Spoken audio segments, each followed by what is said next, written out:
안녕하십니까? 세배우체통의 집배원 흥구리입니다. 오늘 스웨덴의 한 작은 마을에서 편지가 왔습니다. 오늘은 어떤 이야기를 가지고 왔는지 한번 읽어보겠습니다. 안녕하세요. 저는 올해로 59세가 된 스웨덴에 사는 오베라는 사람입니다. 지금 저는 삶을 정리하기 위해 이 편지를 씁니다. 궁금하시다면 제 이야기를 조금 들려드리겠습니다. 지금으로부터 반년 전, 저는 사랑하는 아내를 잃었습니다. 저는 흑백으로 이루어진 남자였습니다. 그녀를 만나기 전까지는요. 그녀는 색깔이었습니다. 그녀는 그녀 자체로 제가 가진 색깔의 전부였습니다. 그녀를 만나기 전까지는 저는 살아있는 것이 아니었습니다. 그리고 그녀가 죽은 뒤에도 그렇습니다. 그녀는 언제나 현명하고 긍정적인 사람이었습니다. 제가 일하는 열차에서 그녀를 처음 봤을 때부터 그녀는 그런 사람이었습니다. 세상이 그녀에게서 다리를 빼앗아갔을 때도 그녀는 미소를 잃지 않았습니다.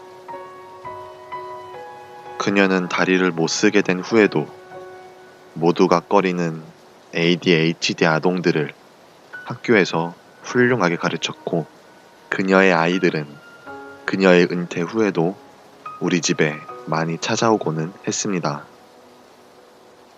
그녀가 암으로 죽기 전까지는 말이죠.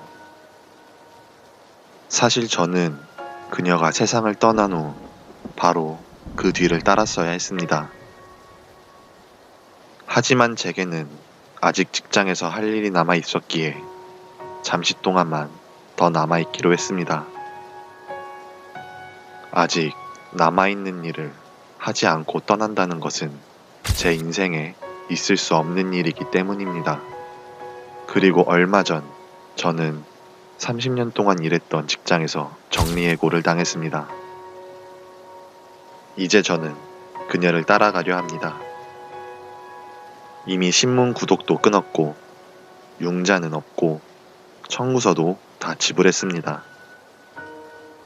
묘자리는 아내의 옆으로 이미 준비해 두었고, 제 지시사항이 담긴 유언장을 남겼으며, 장례를 진행해줄 변호사 고용도 마쳤습니다.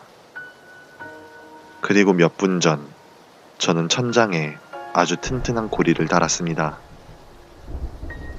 집이 무너질지언정 그 고리는 그 자리에 그대로 매달려 있을 것이라 생각될 정도로 단단히 고정시켰습니다.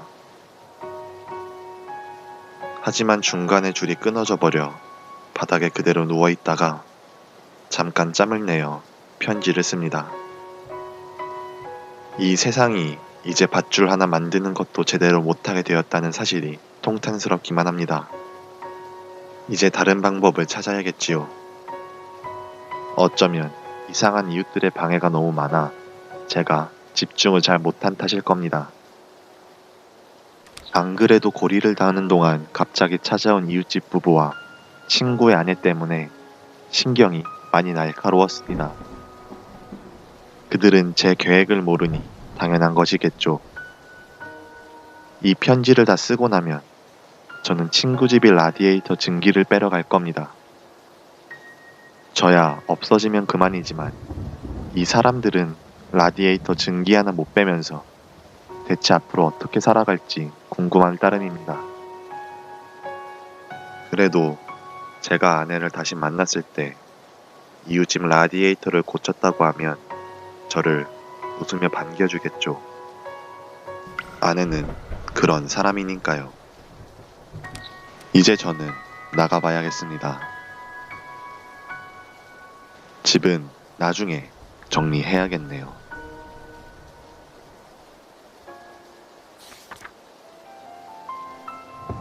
스웨덴에서 온 오베 씨의 편지였습니다. 입 밖으로 내기 힘든 고통을 안고 사시는 분이라 함부로 조언할 수는 없지만 제가 보기에 오베 씨는 인생의 전부였던 아내를 잃었다는 슬픔을 못 이겨 아내의 뒤를 따라가려는 사람치고 꽤 강해 보이십니다. 비 온 뒤 땅은 더 단단해진다고 합니다. 이별이라는 폭풍을 겪으셨으니 이제 더 단단해질 일만 남은 것은 아닐까요? 아마 현명하신 아내분은 천국에서 더욱 단단해질 오베 씨를 보며 미소를 짓고 계시지 않을까 생각합니다. 그리고 진짜로 단단해질 때까지 오베 씨의 이상한 이웃들과 함께하며 외로움을 조금은 덜어내는 것도 하나의 방법이 되지 않을까 싶습니다. 라디에이터의 증기도 혼자서 못 빼는 오베 씨의 도움이 절실히 필요한 이웃들이 아직 많으니까요. 오늘의 사연은 여기까지입니다. 그럼 유난히 하루가 길었던 그대에게 드리는 작은 쉼터, 새벽 우체통은 이만 물러가 보겠습니다. 감사합니다.